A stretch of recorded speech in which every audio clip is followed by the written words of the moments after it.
Another thing that I think gets overlooked a lot, or at least gets glazed over a lot, is the maintenance and how important the maintenance is from the client side once they go home.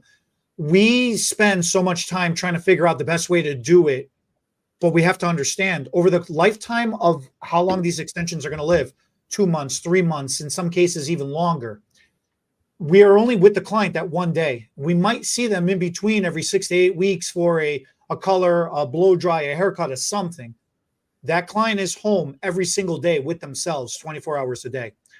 Being able to properly brush your hair out, and when I say properly brush your hair out, matters so much, because I've seen clients rip through their hair with the brush. They pay no mind, and they don't give no crap about what's going on at their scalp. They just want to get through the length of that hair extension. And if a couple of strands get pulled out, they just chalk it up to, well, at least I got it brushed out and it's not tangled anymore. It's like, yeah, but you just literally tore through the extension itself, which is now weakening the attachment area. And you've also torn through your scalp, your follicles at some point to some degree. So you're hurting the root of your hair as well.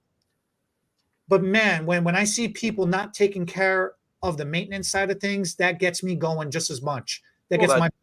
That's when you end up with the tangles and the knots and the mats and traction alopecia. Also, this lady, she said, and it was a hair system on her head, hair replacement. She said, this hair replacement system's falling apart just like the last one. I said, but you had so many years of success. How is it just the top of your hair all of a sudden, not the sides? And two in a row.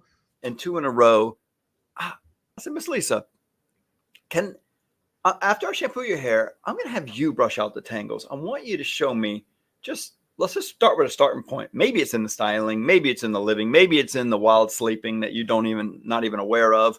But let's just start with the one thing I can control right here. Let's see how you brush your hair. And she throws her head over, and I'm going to show you with this mannequin what she does. She comes over and she starts doing this. I was freaking out.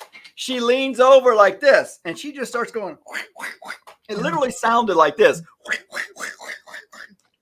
And then she pops, and I just let her go but I was stunned. She pops up and she goes, "That's all I do." And I was like, well, we just found your problem. Do you ever see me brush your hair like that? You can't it looked like you're slapping yourself in the head with a brush, literally.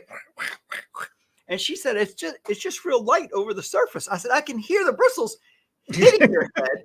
And that comes from years of experience, just like a lot of people are having some trouble. And I'm thinking, I say a lot, a few people are having trouble, but most are not. Like when they buy hair extensions from us, people will, call up and say, are people having problem with color number 6? Yeah, of all the right, such a common color. You are apparently, and nobody else is. But then, even before you finish your point, even on the opposite end of that, I've seen people where they will literally tilt their head over and just so gently be brushing through their hair. And I'm saying, good point. That is nice, but you ain't supporting. You're not supporting the hair. You're just sitting there going through. And that wasn't the proper brush to use on extensions. I mean, you have loop brushes for some extensions, and you have boar bristle brushes for other extensions. And so use the proper brush. And you're right. You do need to get down to the scalp, but not with a vent brush, not with a brush with, this is my favorite Paul Mitchell brush, but this is most people's hair, not extensions, not hair replacement. Now, hair replacement, these little balls are soft and gentle on the scalp, unless you're doing like that. But when you're brushing through, you need a little firmer bristle brush or a loop brush, depending on which, and you do need to go a little firmer. Like you're saying, you do need to get all the way next to the scalp, maybe even part your hair off and pick it up and get that underneath side, but soft and gentle. How do you say that? Firm, but soft and gentle, all the way down to the scalp.